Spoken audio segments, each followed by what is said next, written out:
saudável. E para a gente bater um papo sobre isso, falar sobre a importância de cultivar bons relacionamentos, hoje eu converso aqui com a psicóloga Cristi. Bom dia, Cristi, seja bem-vinda. Bom dia, obrigada. Que bom que você está aqui. Fala pra gente, então, os benefícios das amizades para a saúde mental. Bom, como a gente viu agora há pouco, né, uma das principais coisas é o apoio, é o suporte emocional. Nos momentos difíceis, nos momentos alegres, isso tudo faz com que a gente produza bem-estar. Mexe até com a nossa parte fisiológica. Né? Produzimos mais ocitocina, o hormônio do bem-estar, dopamina, né, que também envolve o bem-estar, o prazer. Produzimos menos cortisol, que é o hormônio do estresse. Isso influencia também em menos doenças cardíacas, hipertensão, câncer. Então, de um modo geral, tanto na parte fisiológica quanto em relações, habilidades sociais, isso também produz um benefício. Aprendemos a nos relacionar melhor, a nos comunicar melhor com as pessoas nas relações. Né? Dentro dessa pergunta, dessa sua resposta, na verdade, tem uma colocação, tem uma senhora que me escreveu, ela é telespectadora do bem, se coloca assim, né? Meu marido não tem amizades e vejo ele muito depressivo. Como que na idade mais avançada as pessoas podem se envolver mais, relacionar, mesmo tendo uma sensação de não ter mais sentido na vida ou de não sentir mais vontade de fazer amizade, Cristi? Os estudos mostram, né, Dani, que quanto mais interações sociais as pessoas têm, menos elas desenvolvem doenças como fisiológicas, hipertensão, sintomas de depressão, ansiedade, né? Então, geralmente essas pessoas precisam ter um senso de pertencimento.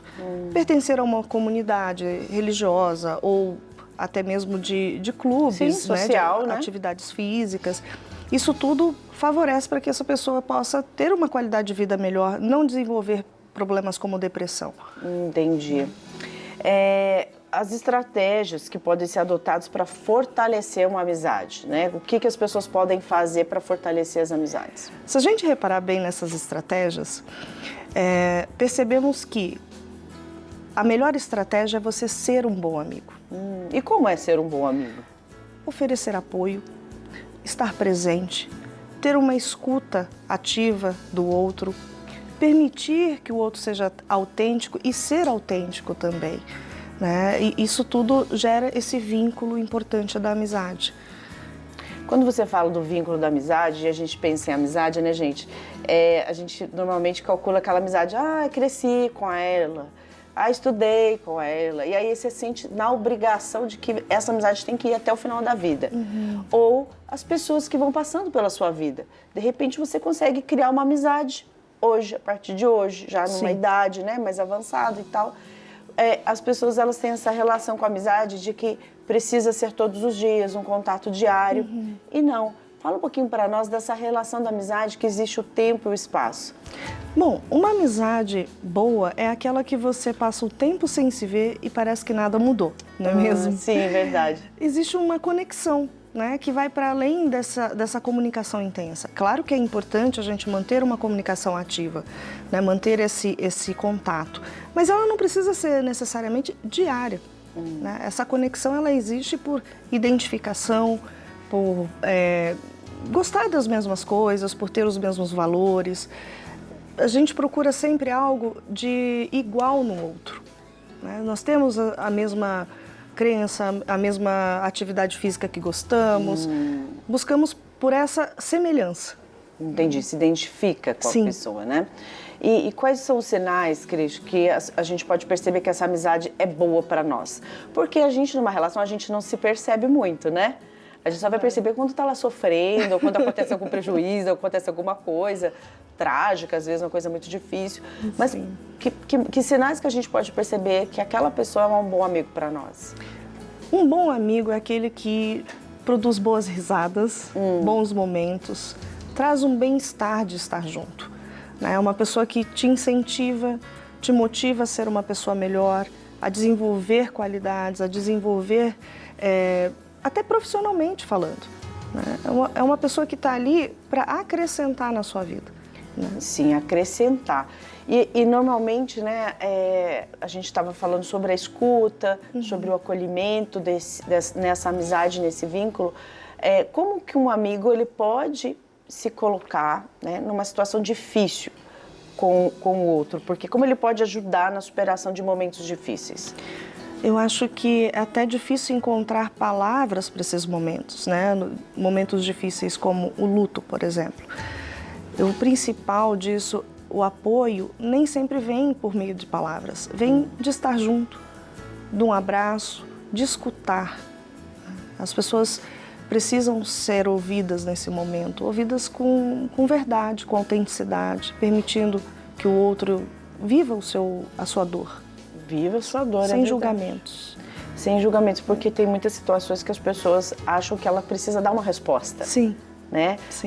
Eu venho aqui, quero falar com você porque acabei de sofrer uma situação, né? Uma pessoa querida morreu, ou eu fui demitido, ou eu me separei, ou aconteceu alguma coisa comigo, estou muito triste, estou se sentindo para a vida. O outro tem uma sensação que ele precisa dar uma resposta e não precisa, então, Cris? Não necessariamente, né? Eu acho que o primeiro passo é você emprestar o seu ouvido, emprestar o seu ombro, né? O que costumamos dizer. O outro, na sua dor, ele quer ser ouvido. Nem sempre você vai precisar dizer alguma coisa, né? Então, o fato de você ouvir já traz o acolhimento necessário. Interessante. Qual a importância, então, do falar? Bom, o falar talvez seja uma questão mais pontual, né? Se você for falar para dar produzir um sentimento de bem-estar no outro, é importante. O cuidado que precisa se ter no falar é de não produzir comparações e julgamentos. Mas eu fiz isso, mas com fulano foi assim, né? Ou trazer uma invalidação daquele sofrimento. Essa fala precisa ser no sentido de dar suporte, de abraçar o outro. Um exemplo aqui, né, para a gente concluir a nossa entrevista, Cristi, as pessoas falam assim, amigo que é amigo, diz sim para tudo, empresta dinheiro, né? Tô sem dinheiro, amigo, empresta aí. Tem amizade que não sabe dizer não, né? E se sente numa obrigação, né? Aquela demanda, aquela cobrança. Amigo também pode dizer não? Deve dizer não. Deve dizer não. Né? Nesse não, ele ensina também sobre o respeito a si próprio e o respeito ao outro. Quando ele respeita a si próprio, ele também está respeitando o outro. O não para ele, por exemplo, nessa situação, ele de repente não dispõe dessa quantia financeira e acaba emprestando. Isso afeta inclusive a relação de amizade. Exatamente. Né? Então, precisa ter muito cuidado, saber dizer não no momento certo. E o amigo de verdade, ele vai entender esse não. Pode não gostar, né? Pode não gostar. Depois ele vai elaborar e vai entender que esse não foi... depois ele vai ter, poxa, né, ainda bem que ele não emprestou, porque aí eu procurei outro trabalho, arrumei um freela, fui fazer outra coisa para conseguir o dinheiro. Porque, na verdade, como você disse, que eu acho muito importante, né? Se respeitar para respeitar o outro também. E a amizade é feita disso. Acho que esse é o verdadeiro amor, né? Sim, é como a gente se ama, é que a gente vai amar o outro. Né? Amar o outro como a si mesmo é primeiro entender como a gente se ama. Como a gente vive. Muito bom, Cristi. Muito obrigada pela presença. Eu que agradeço. Foi bom fazer essa amizade hoje. Muito obrigada, foi um prazer. Ai, que bom.